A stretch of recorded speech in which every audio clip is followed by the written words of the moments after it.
पर्यटन की सरकार विकास की ट्रेन को रोकने का काम कर रही है। जी हाँ, पीलीभीत जिले में अंग्रेजों के जमाने के माला रेलवे स्टेशन को तहस नहस किया जा रहा है। केंद्र सरकार ने इस रेलवे स्टेशन को हाल्ट घोषित कर दिया। इसके लिए प्रक्रिया भी शुरू हो गई है, लेकिन यहाँ के लोग इस रेलवे स्टेशन का अस्तित्व बचाने के लिए आंदोलन पर उतर आए हैं। 2 माह से अधिक समय से यहाँ धरने चल रहे हैं। लोगों की मांग है कि पर्यटन के लिहाज से रेलवे स्टेशन को विकसित किया जाए, ना कि हाल्ट बनाया जाए। उनका कहना है कि ट्रेनों के संचालन के साथ ही रेलवे स्टेशन ने उम्मीद के सपने सजोए थे, लेकिन भाजपा सरकार इन सपनों को तोड़ने का काम कर रही है, क्योंकि यहाँ पर बंगाली समाज के लोग बड़ी संख्या में हैं।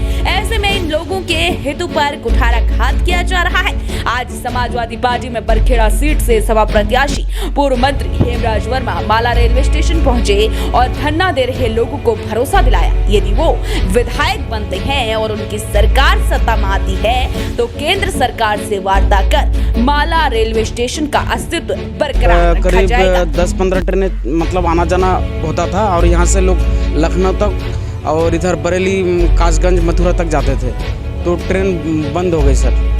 तो हम लोग बहुत परेशान हैं और हमारा ये यहाँ का जो विकास है वो भी रुक जाएगा। दिसंबर 2021 को हमारे संज्ञान में आया कि स्टेशन हॉल्ट में कन्वर्ट हुआ है। फिर हम लोग तब से यहाँ पे आए हुए हैं, धरना प्रदर्शन कर रहे हैं, शासन प्रशासन तक अपनी बात पहुँचा चुके हैं, कोई आश्वासन नहीं मिल रहा है। नमस्कार दोस्तों, इस समय हम खड़े हैं पीलीभीत के माला स्टेशन पर। अंग्रेजों के समय से बना ये स्टेशन अब अपने भविष्य को लेकर चिंतित है, और यहाँ जो आप भीड़ देख रहे हैं ये कहीं ना कहीं उन लोगों की है जो कि इस स्टेशन के अस्तित्व को बचाने में लगे हैं।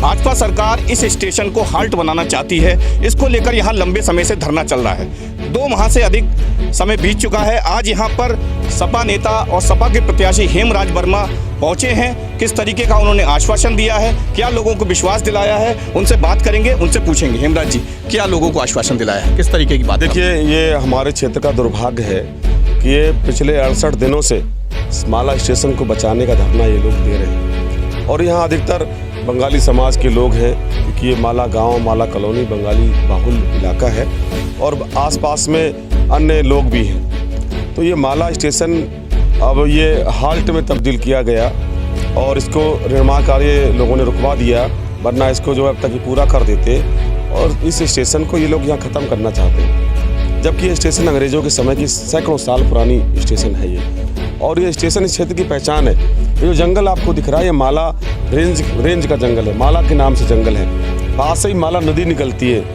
वो भी माला के नाम से है। पास में माला कॉलोनी है, माला बाजार है, माला रेस्ट हाउस है। ये पूरा माला के नाम से ही पूरा सब फेमस है पूरा इलाका। तो इस पहचान को मिटाने का काम किया जा रहा है। आज जब टाइगर रिजर्व की पहचान पूरी दुनिया में बनी है और टाइगर रिजर्व की पहचान बनने के साथ साथ जब यहाँ पर टूरिस्ट आना शुरू हुए हैं, बहुत सारे फॉरेनर आ रहे हैं, विदेशी पर्यटक बहुत सारे आ रहे हैं, तो अगर वो उनके आने से अगर कहीं पर आय होती है, जैसे यहाँ पर टाइगर रिजर्व हुआ है या इससे पहले भी टाइगर रिजर्व होने से पहले भी जो जंगली जानवरों से अगर किसी को जनहानि हुई या जंगली जानवर फसलों को नुकसान पहुँचा रहे हैं, तो और तमाम सारी दिक्कतें लोगों को, कई लोगों की जानें भी चली गई हैं। तो ये सारे अगर जंगल को बचाने के लिए, जंगल की वजह से अगर लोगों को परेशानियां हो रही हैं, उनकी जानें जा रही हैं, जंगली हाथियों से फसलें चौपट हो रही, टाइगर से जानें जा रही हैं, तो कहीं ना कहीं अगर उससे कहीं नाम हो रहा है, कहीं हमारे देश का नाम हो रहा है, हमारे क्षेत्र का नाम हो रहा है और टूरिस्ट यहाँ पर आ रहे हैं, तो उनसे होने वाली जो आय है तो कहीं ना कहीं उस पर भी इन लोगों का हक है, जायज़ हक है इन लोगों का, इस क्षेत्र के लोगों का।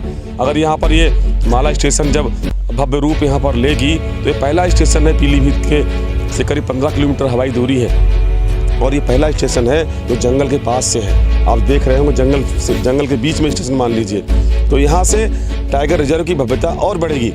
और जब यहाँ पर टाइगर रिजर्व यहाँ से शुरू होगा और यहाँ इस स्टेशन से टूरिस्ट उतरेंगे, तो आसपास जो गरीब लोग हैं उनकी भी इनकम बढ़ेगी, उनकी आमदनी बढ़ेगी। किसी को ट्रांसपोर्ट का बिजनेस मिलेगा, किसी को रेस्टोरेंट का बिजनेस मिलेगा, किसी को गाइड का बिजनेस मिलेगा, तो तमाम सारे काम लोगों को रोज़गार मिलेगा।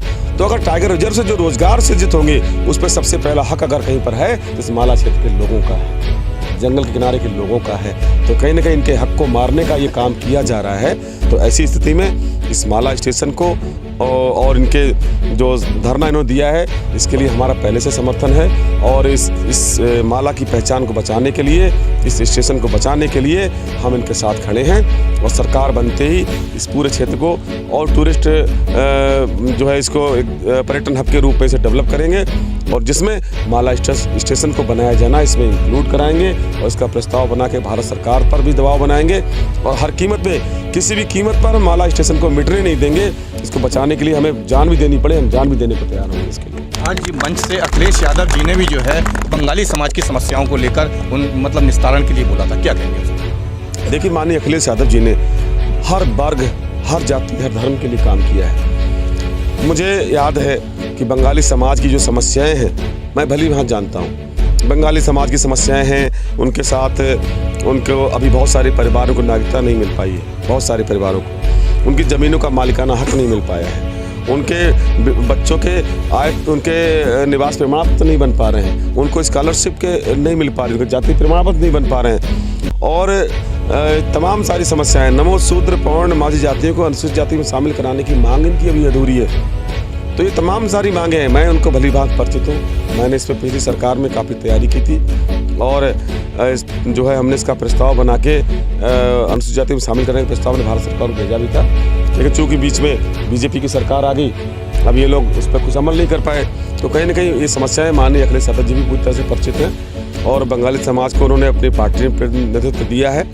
और इनकी जो समस्याएं हैं, इन समस्याओं के लिए हल करने के लिए सरकार में होंगे। तो हल करने के लिए अब इनको कहीं पर इन्हें संघर्ष नहीं करना पड़ेगा, बल्कि समाजवादी पार्टी संघर्ष करके इन समस्याओं का समाधान कराएगी।